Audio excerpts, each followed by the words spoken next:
So, Dune Part Deuce is loose upon the world, and in true Jammo style, I finally watched it, months late, and then posting my review even later so as to ensure as few views as humanly possible. But hey, perfection is for robots, am I right? Well baby, it's time. Grab a whiskey, take a puff of your favorite strain, or drink some kombucha. Whatever your flavor may be, we don't discriminate. And let's meander about on the topic of Dune Part 2. Now, if you watched my video on Part 1, you may remember that I enjoyed it greatly, mostly because the production was nipple-twistingly gorgeous, but that I did not find it super satisfying on a narrative level since it was, in storytelling terms, incomplete. If you want a more verbose accounting of what I mean by all that, then by all means, watch the other video. And cheers to you if you do. You're a true hero of our time. But essentially, I found it to be a great half of a movie.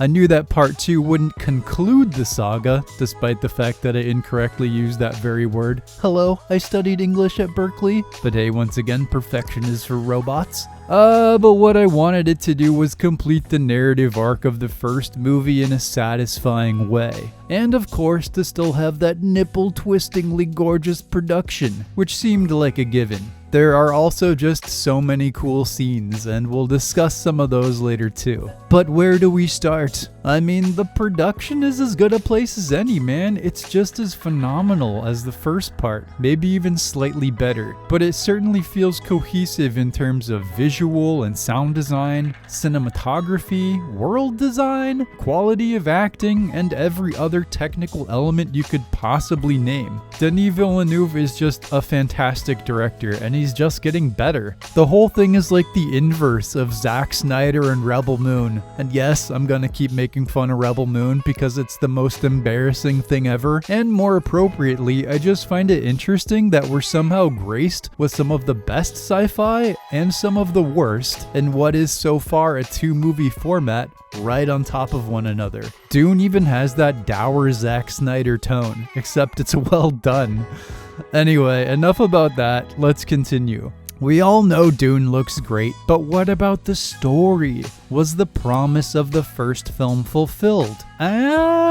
Yeah. You know what? I think it was. If you take these two parts and drunkenly slap them together with super glue, it definitely feels like a full movie. Not a full story. Of course, the ending points to bigger things, and thankfully we will be getting Dune Messiah, so we're gonna have to hold off on critiquing the cinematic vision of the story as a whole, but as a completion of the first narrative arc, it completes it. And that's what you wanted, right, Jammo? Yes. I want to make it clear in no uncertain terms, I thought this movie was really damn good, and it did what I wanted it to do. Although, me being me, I still have criticisms. Also, let me say just real quick, I don't know the books, so yeah, not a part of my critique in any way. So, one of my bigger problems with the first film still holds true, and is maybe even magnified here in that the events feel incredibly condensed. Before you jump down my throat about this, I understand it kinda has to be this way in order to tell this story in a movie format,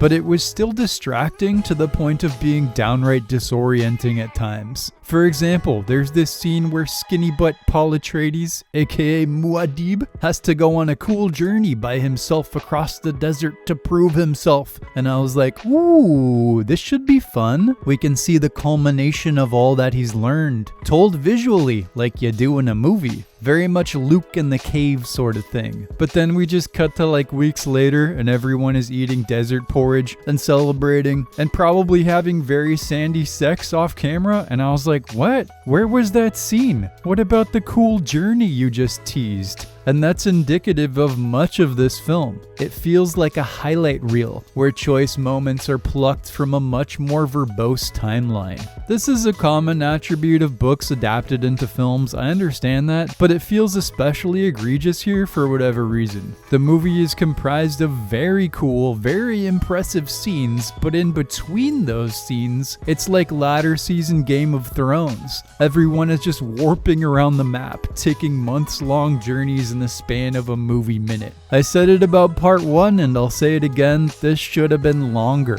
Give us an extended edition. Like, I feel like this should have been 8 hours, man. I would watch an 8-hour Dune movie, happily. But you know, it is what it is, and what it is still pretty damn good. Let's talk favorite scenes. If you want to be ultra cool, pause the video and tell me yours in the comments, and then unpause, and let's see if we're soulmates or not. I'll round it down to 2, just for the sake of relative brevity. Number 1, probably the coolest segment of the movie was the black and white gladiatorial sequence on the Harkonnen home ship or Motherworld or whatever it was. That shit was epically cool. Not just in visual terms, although that stuff is astonishing, but as an introduction to my personal favorite character, Mr. Fade. I have never seen Austin Butler before. I didn't see that Elvis movie, but for me, he kinda stole the show. Amazing character, creepy fun performance, awesome scene. Number 2 would have to be the end sequence. Spoilers, go watch the movie, yada yada, I'm spoiling it.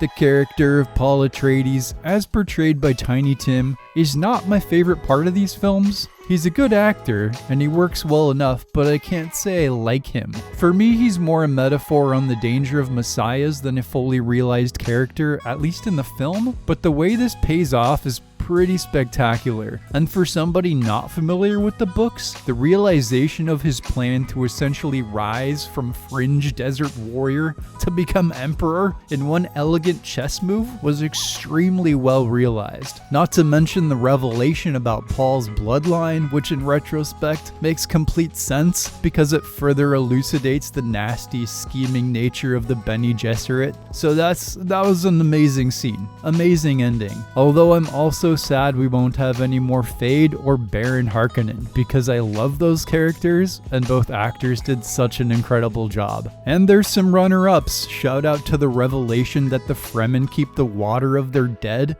in order to someday fuel the planet's rebirth. That is super cool. And people writing sandworms in the hands of a lesser director that could have easily been total schlock, but it somehow works. And as a man who is still basically a 12-year-old nerd, I love anything to do with cool spaceship designs, and the action scenes are extremely well done. I'm gonna wrap up in a minute here, but on the topic of characters, does anyone else miss Duncan Idaho? I know he wasn't a particularly deep character, but he had a levity to him, a charm that is not so present in this movie. I don't remember anybody smiling unless it was like weird old guys in rapture over the false prophet, or I guess Fade sneering maniacally while he stabs a prostitute or something, but I don't think that counts, at least for me. And I just miss having somebody with some natural good humor and charm in the midst of all the portent and self-seriousness. Just that little wink, it goes a long way. And yeah man, Dune Part 2.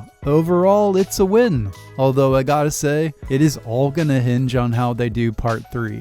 I know we're in an age where movies are like too long a lot of the time, but you know what? Just this once can we agree as a movie watching species to have a modern Lawrence of Arabia situation? Can Dune Messiah please be like 6 hours long with an intermission? I actually think we would embrace that. It would feel like such a special event. Like, let's cap this trilogy off right. Go big mode. That's what I want. Denis Villeneuve, I know you're watching. I know you love my internet program. Make Dune Messiah long as fuck. And with that, for now, I bid thee adieu. Don't say goodbye, don't feel blue. Just raise a glass with me and keep being you. Be well out there in the madness, and I'll see you soon.